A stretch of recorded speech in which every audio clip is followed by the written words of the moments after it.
بنورنا الدنيا وننشر في الفضاء أملا ونعلي عزم همتنا فمن طلب العلا وصل. والصلاة والسلام على سيد الأنبياء والمرسلين سيدنا وحبيبنا وحبيب رب العالمين محمد وعلى آله وأصحابه ومن اهتدى بهديه إلى يوم الدين. لفظ اسم پر بحث کرتے ہوئے امام البیضاوی رحمہ اللہ فرماتے ہیں وَإِنْ أُرِيدَ بِهِ الصِّفَةُ كما هو رأي الشيخ أبي الحسن الأشعري انقسم انقسام الصفة عنده إلى ما هو نفس المسمى وإلى ما هو غيره وإلى ما ليس هو ولا غيره.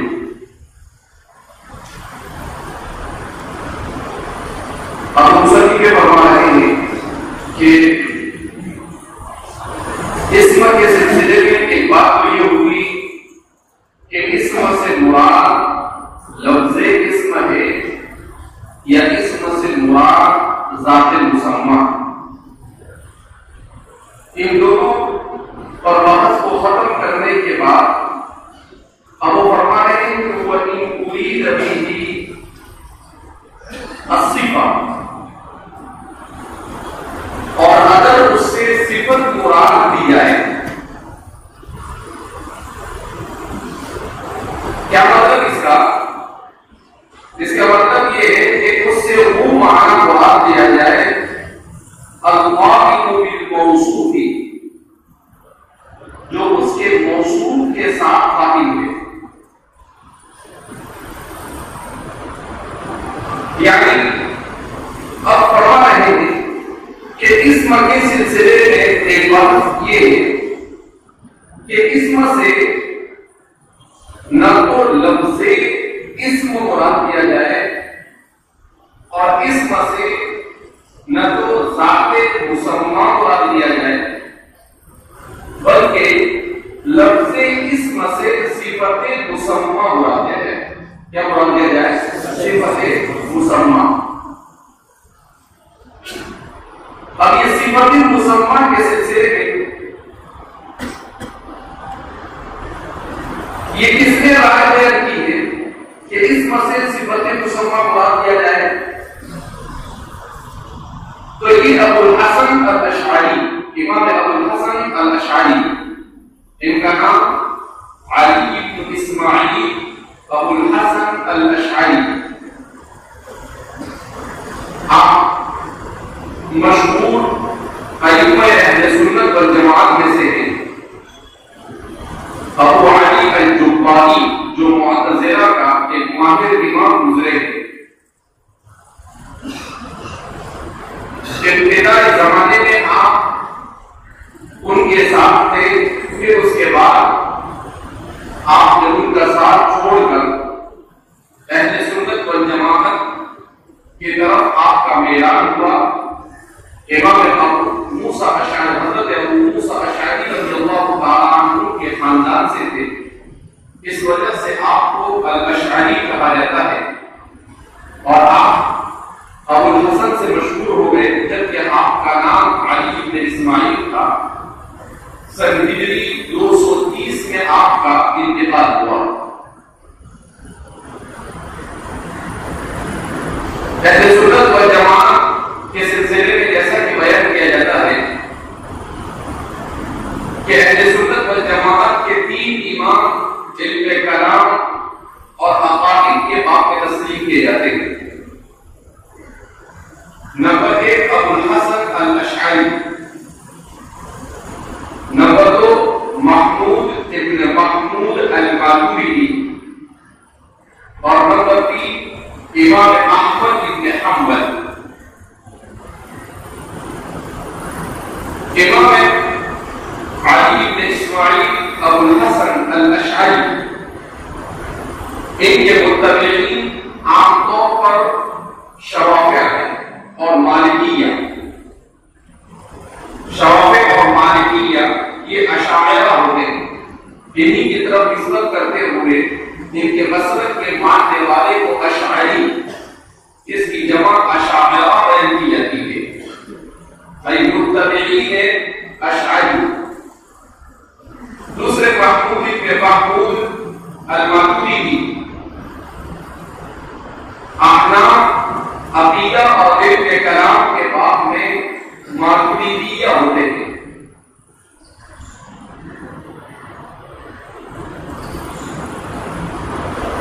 یہ مواد النحو کے مشہور امام گزرے ہیں جنہوں نے اپنے علاقے میں، اپنے زمانے میں اعتزال کا پرزور انداز میں مقابلہ کیا۔ لوگوں کا زمانہ ایک ہے، ابوالحسن اشعری، ماتریدی اور امام احمد بن حنبل، تینوں ایک زمانے میں، اور تیسرے ہے امام احمد بن حنبل۔ ان کے متبعین کو کبھی اثریہ کہا جاتا ہے اور کبھی اہل الحدیث کہا جاتا ہے، کبھی اثریہ کہا جاتا ہے اور کبھی اہل الحدیث کہا جاتا ہے۔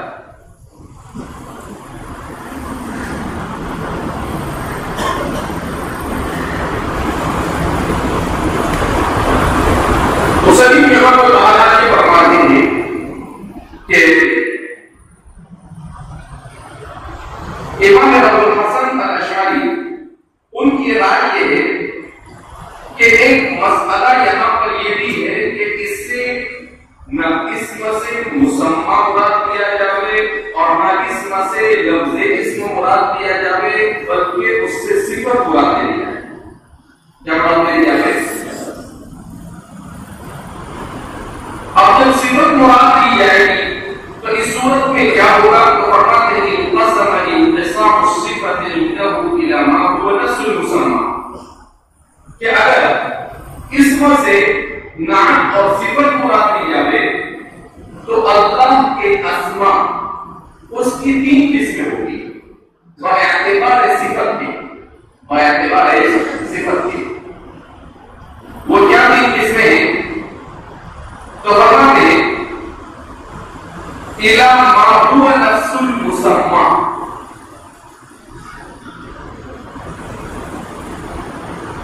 کہ اسم سے نفس مسمى یا تو مراد ہوگا، اسم سے نفس مسمى مراد ہوگا، وَإِلَى مَا هُوَ غَيْرُهُ، یا اسم سے غیر مسمى مراد ہوگا، یا تو اسم سے لفظ اسم سے نفس مسمى مراد ہوگا، نمبر دو یا غیر مسمى مراد ہوگا، وَإِلَى مَا لَيْسَ هُوَ وَلَا غَيْرُهُ، یا اسم سے نہ تو نفس مسمى مراد ہوگا اور نہ ہی اسم سے نفس مسمى مراد نہیں ہوگا۔ بتانے ایسا لگتا ہے کہ مشکل بحث ہے، لیکن مثال کے ذریعے سے سمجھنا اس کا آسان ہے۔ مصنف کا یہ کہنا ہے کہ دیکھو یہ اسم کی بحث سے نکلنے کے لیے امام ابوالحسن اشعری نے ایک تیسرا راستہ منتخب کیا کہ اسم بول کر نہ لفظ مراد دیا جائے، نہ مسمى اور ذات مراد دی جائے، بلکہ اس سے مراد صفت مراد دی جائے، کہ وہ اسم بول کر اللہ کی صفت مراد دے۔ اب جب صفت مراد لیں گے تو مسئلہ کھڑا ہوگا کہ اللہ کی صفت کو کیسے مراد دیا جائے۔ تو فرماتے ہیں کہ اللہ کے جتنے بھی اسماء ہیں، یہ اسماء تین میں سے کسی ایک حالت سے خالی نہیں، یا تو اللہ کے وہ اسماء وہ صفات ہوگی جو عینی مسمى ہوگی، جو کیا ہوگی؟ عینی مسمى ہوگی، یعنی جب اسے بولا جائے اللہ پر تو بولنے والا اللہ کی ذات کو کو مراد نہیں دیتا ہے، کس کو مراد دیتا ہے؟ یعنی اس کے اس نام میں، اس کے لفظ میں اور اس کے مسمى میں کسی قسم کا کوئی فرق نہیں ہوگا، دونوں سے عینیت ہوئی۔ جیسے اللہ کے لیے حی کہا جائے تو الحی جب اللہ اور اس کا اطلاق ہوگا تو کیا مراد ہوگا؟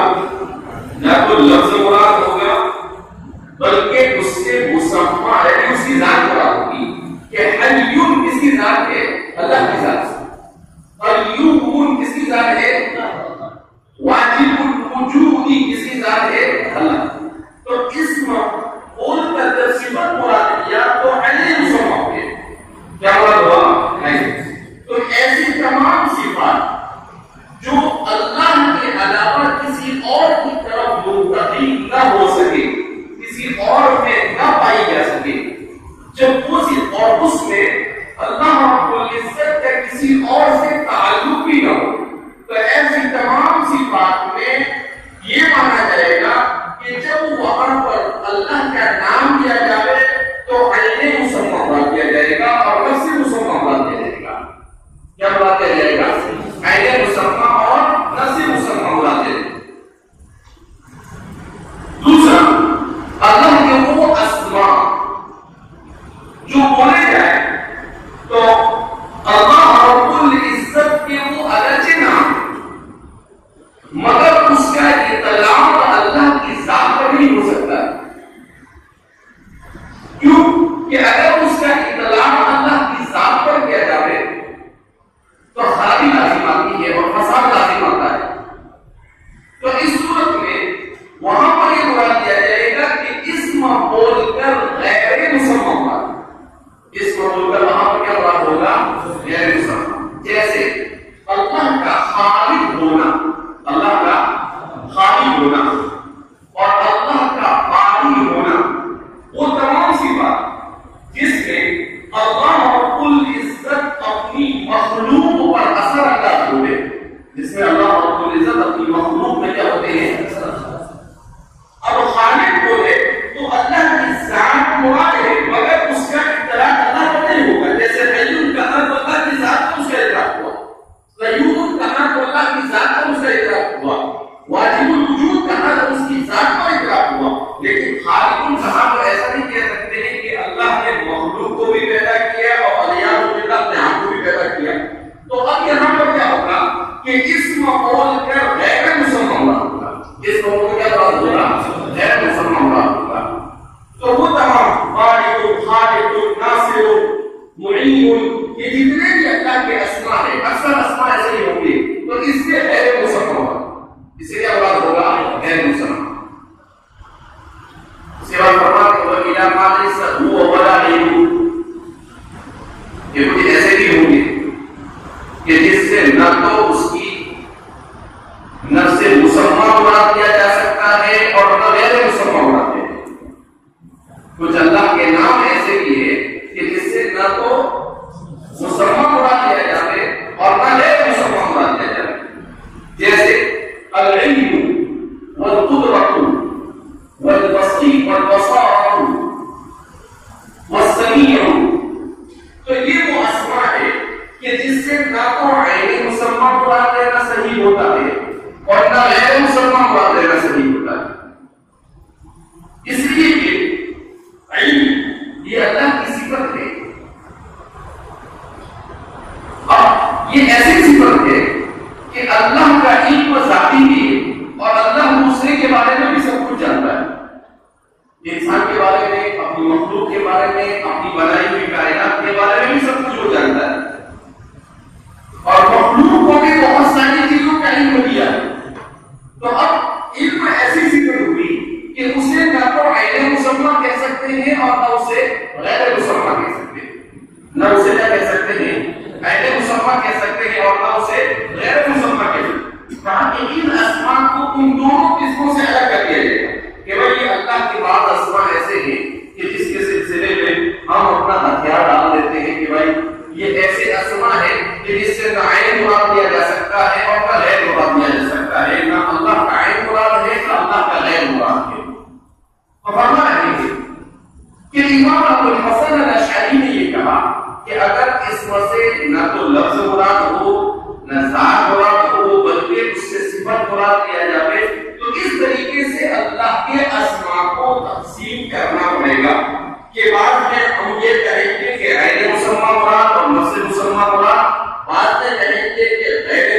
مراد اور وہاں سے کہیں گے لا نفسه ولا غیره کہ نہ تو وہ نفس مسمى مراد ہے اور نہ غیر مسمى مراد ہے. امام الغزالی رحمۃ اللہ علیہ نے اس بحث کو کسی نہ کسی طرح سے کیا کر دیا سمیٹ دیا. ایک علم کلام اور فلسفے سے متعلق ایک دقیق بحث تھی. جیسا کہ میں نے کہا کہ امام شافعی رحمۃ اللہ علیہ نے تو سیدھا سیدھا کہہ دیا کہ کہا ہی کس کی دور میں پڑھتا ہے یہ دماغ کھپاتا ہے. کہا 5 کلو گھی کھا کے بیٹھے گا تو بھی یہ سمجھ میں آنے والی ہے نہیں. اس سے اچھا وہ یہ کہتے ہیں کہ اس بحث میں پڑھنا ہے. اب اس سلسلے میں اہل سنت والجماعت کا مسئلہ کیا ہے؟ اس لیے کہ یہ بحث مصنف اس کو یہاں پر ادھوری چھوڑ کر کوئی آگے چلے گئے.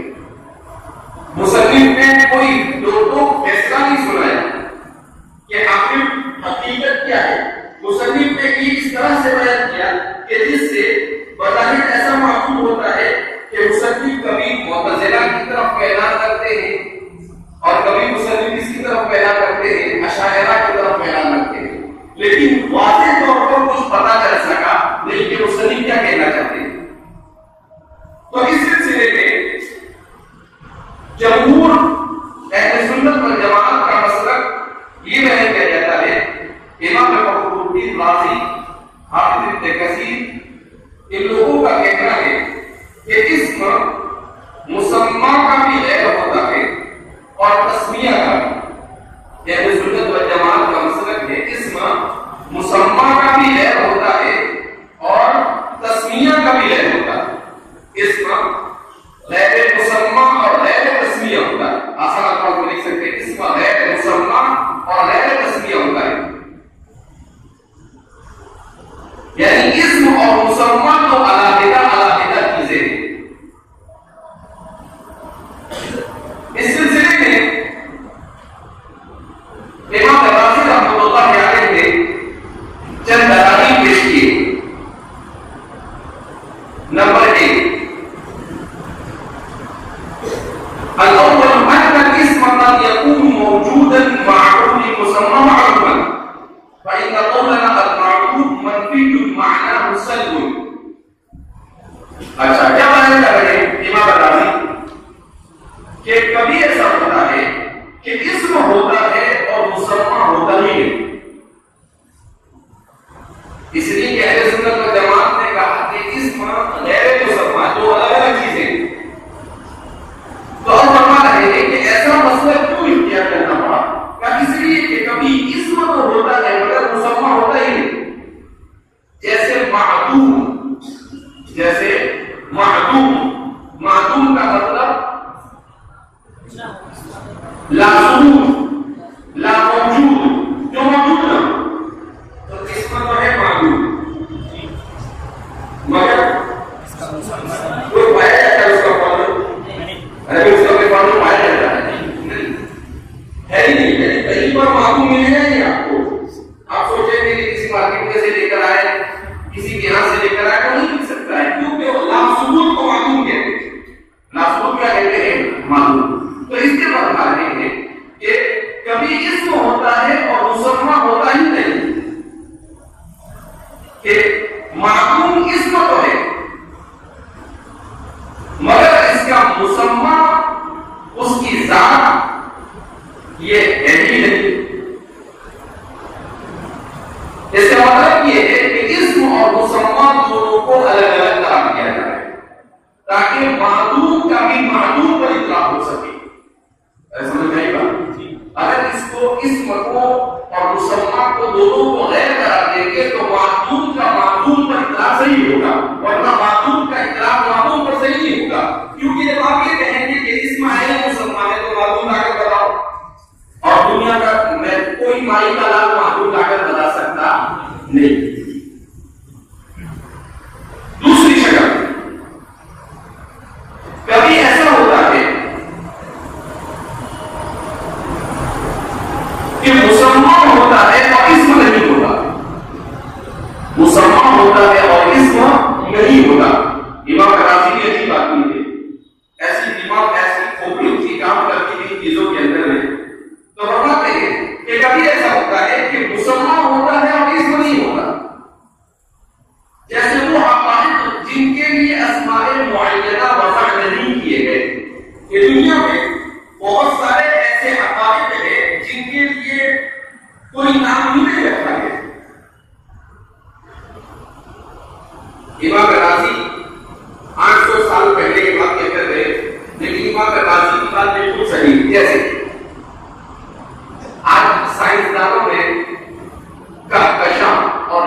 گیلیکسی کو مانا کہ ہم جس دنیا میں رہتے ہیں اور جس سیارے پر رہتے ہیں اسے ارض کہا جاتا ہے. انگریزی میں ارض کہتے ہیں. یہ ایک سیارے کی مجموعے کا نام جو لاکھوں اور کروڑوں سیاروں پر مشتمل ہے اور وہ سب کے سب ایک مدار میں گھوم رہے ہیں. اس کے اس پورے مدار کو کہا جاتا ہے کہکشاں. کیا کہتے ہیں اس کو؟ کہکشاں. انگریزی میں اس کو گیلیکسی کہتے ہیں. ہم لوگ ملکی وے میں ہم لوگ اس میں ہیں یعنی زمین جس کہکشاں میں موجود ہے اس کہکشاں کو ملکی وے کہا جاتا ہے. ابھی 15-20-25 سال پہلے تک نہ کسی کو کہکشاں کا علم تھا نہ ملکی وے کا علم تھا, کچھ بھی نہیں تھا, لیکن وہ موجود تو تھی نا. وہ کیا موجود تو اب کیا کریں گے؟ اب ایسا تو ہم نہیں کہہ سکتے کہ جب تک اس کا ہم نے نہیں تصدیق کیا وہاں تک آئی نہیں. حقیقت تو موجود تھی, حقائق تو موجود, مگر اس کا نام نہیں, اس کا نام آج رکھا جا رہا ہے. جبکہ یہ تو پہلے سے جب سے اللہ نے کائنات بنائی تب سے کہکشاں. تو فرماتے ہیں کہ دنیا میں ہزاروں کہکشائیں, لاکھوں اور کروڑوں کہکشائیں جس کا کوئی اندازہ لگایا جا سکتا نہیں. تو اب مصنف کا کہنا صحیح ہے, امام غازی کا کہنا صحیح ہے کہ وہ کہتے ہیں کہ دنیا میں بہت سارے حقائق ایسے ہیں کہ جو موجود ہے, جو مسمى کیا ہے موجود ہے, مگر اس کا نام انسان کو اس کے بارے میں پتہ ہی نہیں چلتا, اس کا کوئی نام ہی نہیں ہے. تو اس کے نام نہ ہونے سے اس کا انکار تو کر نہیں سکتے آپ. تو اس کا مطلب کیا ہوا؟ اسم اور مسمى دونوں کو غیر جانتے ہو. تو اس صورت میں جہاں پر اسم ہے اور مسمى نہیں وہاں پر بھی کوئی مسئلہ نہیں, جہاں پر مسمى ہے اور اسم نہیں وہاں پر بھی کوئی مسئلہ نہیں, کیونکہ دونوں الگ الگ چیزیں, دونوں کیسی چیزیں ہیں؟ الگ الگ چیزیں. تو یہ امام غازی کی پہلی دلیل تھی. امام غازی دوسری دلیل دیتے ہیں کہ اسم یہ مسمى کا غیر ہوتا ہے. کبھی ایک مسمى کے کئی اسماء ہوتے ہیں, کبھی ایک مسمى کے کئی اسماء ہوتے ہیں. مسمى تو ایک ہے جس پر اسم کا اطلاق کیا جا رہا ہے, وہ کیا ہے؟ ایک, مگر اس کی اسماء بہت زیادہ. جیسے اللہ کی ذات, اس کے 99 اسماء ہیں, اس کے کتنے اسماء ہیں؟ 99 اسماء ہیں. تو اگر اسم اور مسمى دونوں کو الگ الگ کرا دو تو اس صورت میں ایک اسم کے متعدد اسماء ہونے سے تعدد کا لزوم نہیں ہوگا, تعدد کا لزوم نہیں ہوگا. لیکن جو معتزلہ اور جہمیہ اور کرامیہ وغیرہ جو کہتے ہیں وہ ایک ان پر بھی غلط ہو جاتا ہے کہ وہ یہ کہتے ہیں وہ بھی اسم اور مسمى میں مغایرت کو مانتے ہیں, مگر ان میں اور ہم میں فرق یہ ہے کہ وہ ہر اسم کے لیے الگ الگ نام کو تسلیم نہیں کرتے. تو اس لیے امام غازی فرماتے ہیں کہ کبھی ایک مسمى کے کئی اسماء ہوتے ہیں تو کوئی بات نہیں, کیونکہ اسم اور مسمى میں مغایرت ہے. تو ایک اسم کے اگر 10 بھی نام, ایک مسمى کے اگر 10 بھی نام ہو تو کوئی حل نہیں. ایک مسمى کے اگر 10 بھی نام رکھ دیے جاتے تو اس سے تعدد لازم آئے گا نہیں. اور کبھی اسم ایک ہوتا ہے اور اس کے مسمى متعدد ہوتے ہیں, اس کے مسمى کیا ہوتے ہیں؟ متعدد ہوتے ہیں. یہ بھی ہوتا ہے جیسے اپنی زبان کے اندر میں وہ کلمات جن کو الفاظ مشترکہ کہا جاتا ہے, جن کو کہتے ہیں الفاظ مشترکہ کہا جاتا ہے. تو اب اس میں ایک ہے مگر وہ متعدد پر بولا جاتا ہے. ایک ہی نام ہے مگر وہ کس پر بولا جا رہا ہے؟ ایک سے زائد پر بولا جاتا ہے. جیسے آپ اصول شاشی کے اندر میں پڑھ کر آئے جاری ہے تو کیا مراد اسے کشمیری مراد ہے اور باندھی. تو اس میں ایک ہے اور مسمى ایک سے زیادہ ہوتے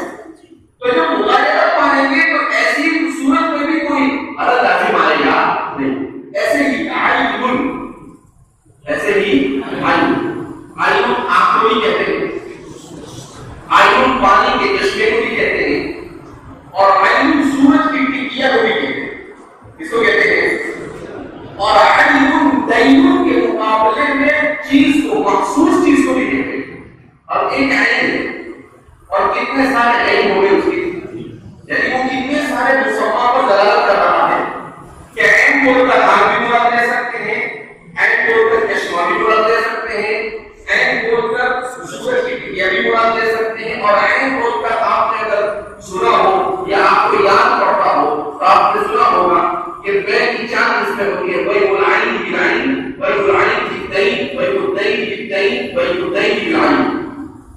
تو وہاں پر وہی العین بالعین کس کو کہتے ہیں؟ عین کی بے عین سے، یعنی مخصوص چیز کی بے مخصوص چیز سے. جیسے کوئی آدمی کسی کو قلم دے اور اس کے بدلے میں اس سے کاپی خرید لے تو کیا ہو جائے؟ وہی العین بالعین، وہی العین بالدین. ابھی ہو سکتا ہے تو سمجھا بیٹھوں گا اتنا سوال کیا کہتے ہیں.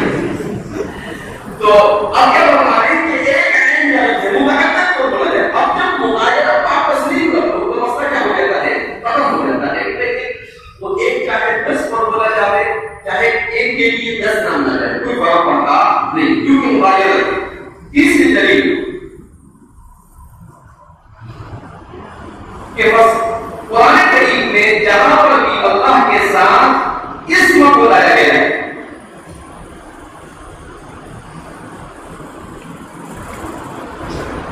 تو وہاں پر اسے مضاف بنا کر لایا گیا.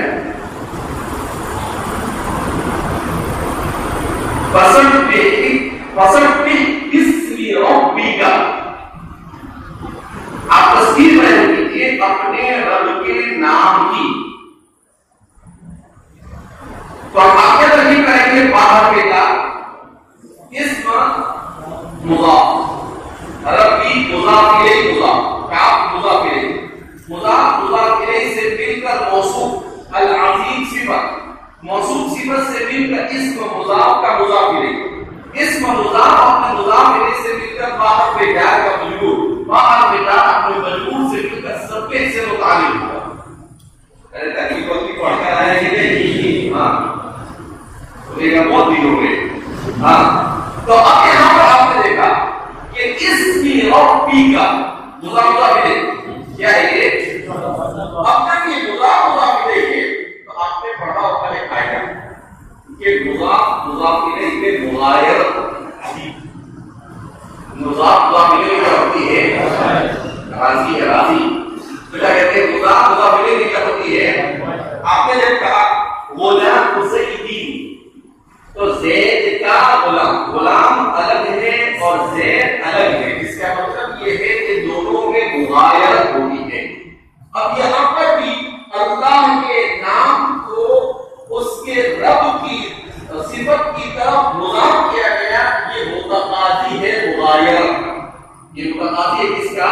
مغایرت کا. لہٰذا یہ کہنا پڑے گا کہ اسم غیر مسمى ہوتا ہے، اسم الگ چیز ہے اور مسمى الگ چیز ہے، اس کو عین مسمى قرار دیا جا سکتا نہیں ہے. ایک اور دلیل پیش کرتے ہیں آپ کہ اسم یہ متعدد آواز اور حروف سے بنتا ہے، اور پھر یہ آواز یہ لفظ بن جاتی ہے، اور پھر یہ لفظ یہ آواز میں منتقل ہو جاتا ہے.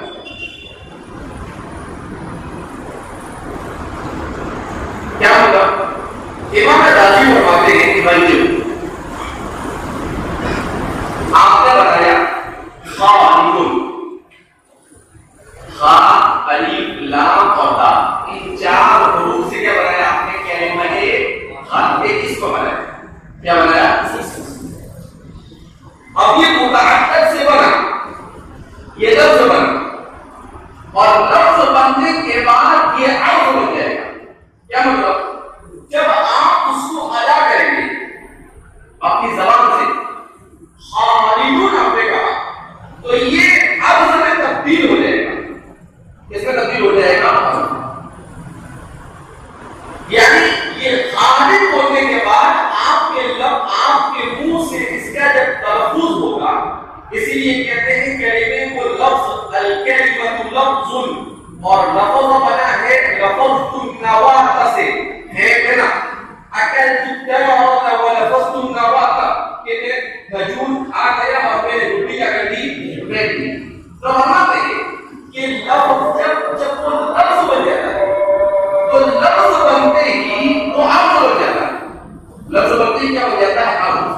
اب جب عرض بنتے ہیں تو وہ فضا میں ڈال ہو گیا، وہ فضا میں کیا ہو گیا؟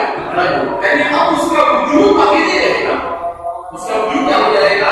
ختم ہو جائے گا. تو وہ مخلوق ہو گیا. وہ کیا ہو گیا؟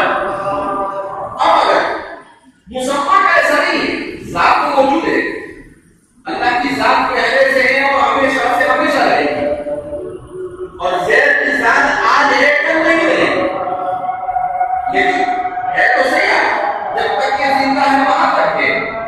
تو اب فرمائے کہ لفظ کو جتنی مرتبہ بولو وہ عرض بن جاتا ہے، جبکہ مسمى یہ عرض نہیں بنتا، مسمى یہ عرض بنتا نہیں ہے.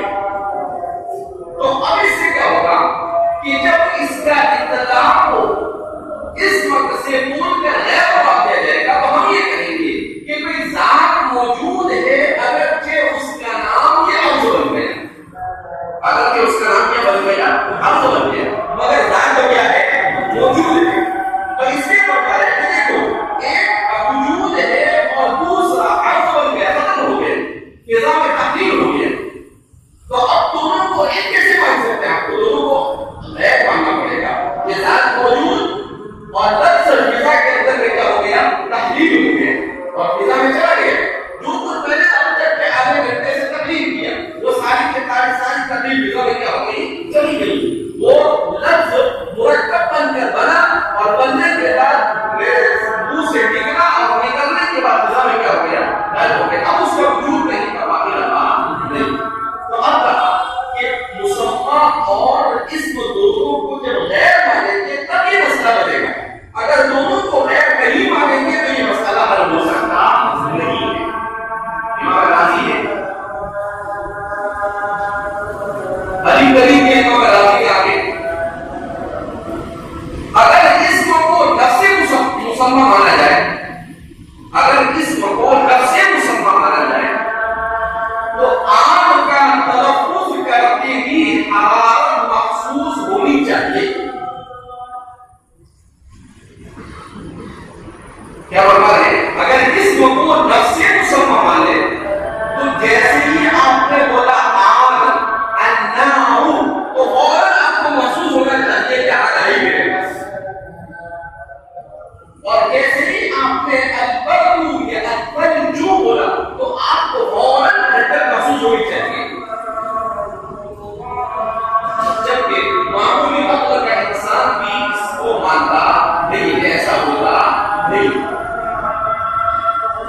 تو اس کا مطلب کیا ہوا؟ اسم اور مسمى میں مغایرت، اسم اور مسمى میں کیا ہے؟ مغایرت. ارے بات سمجھ میں آ رہی ہے؟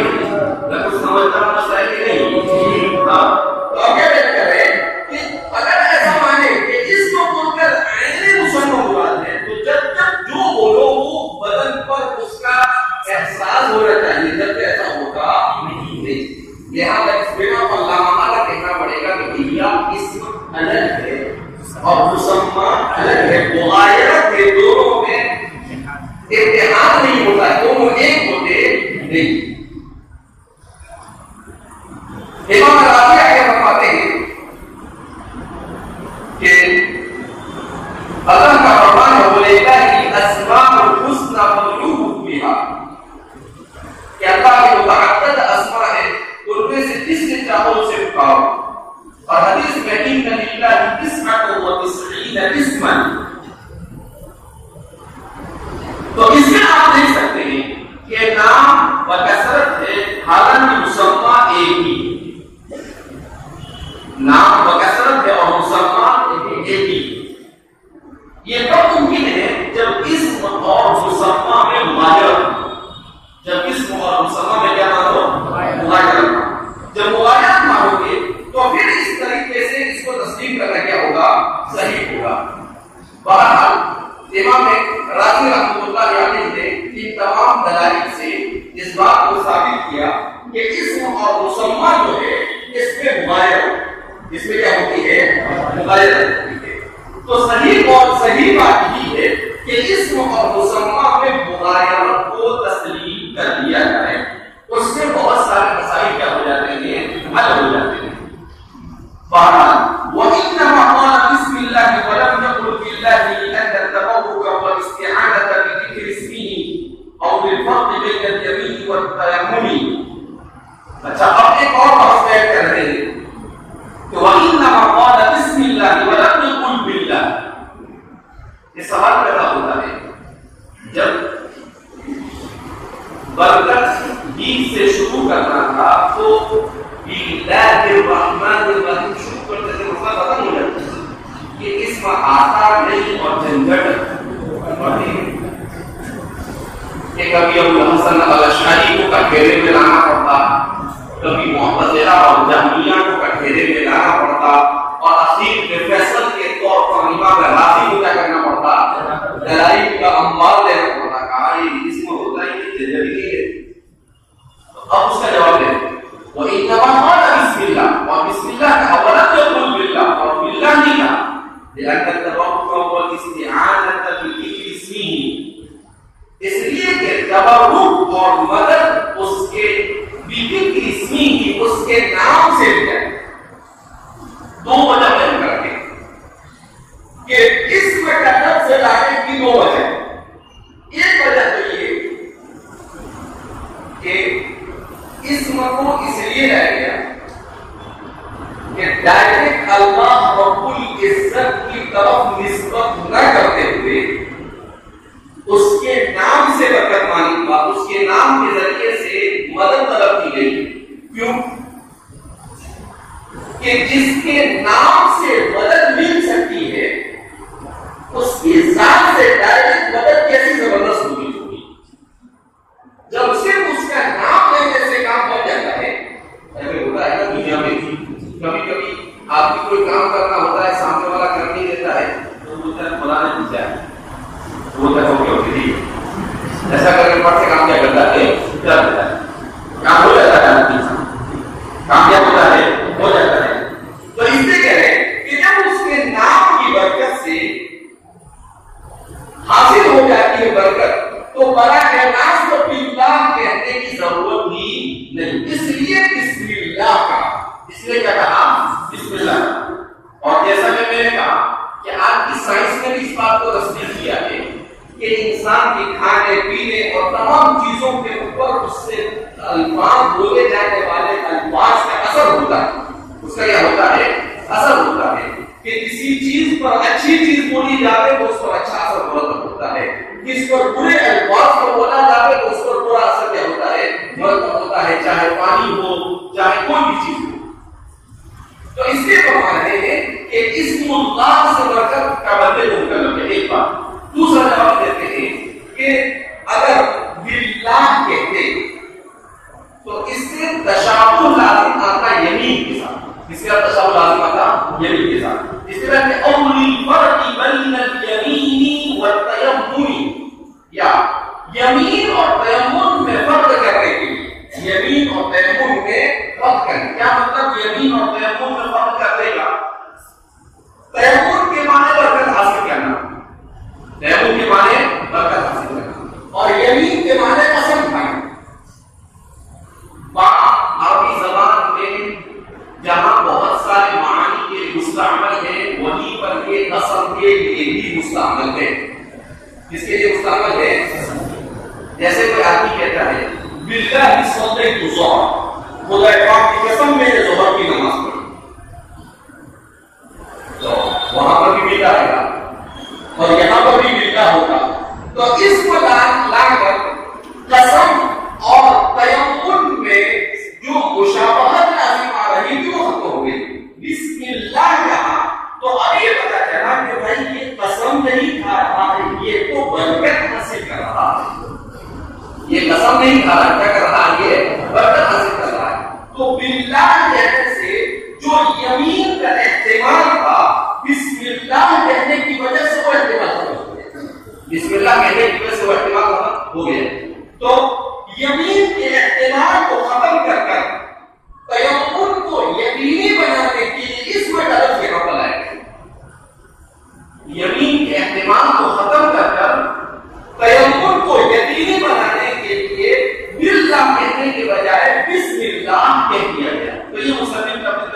جواب دیا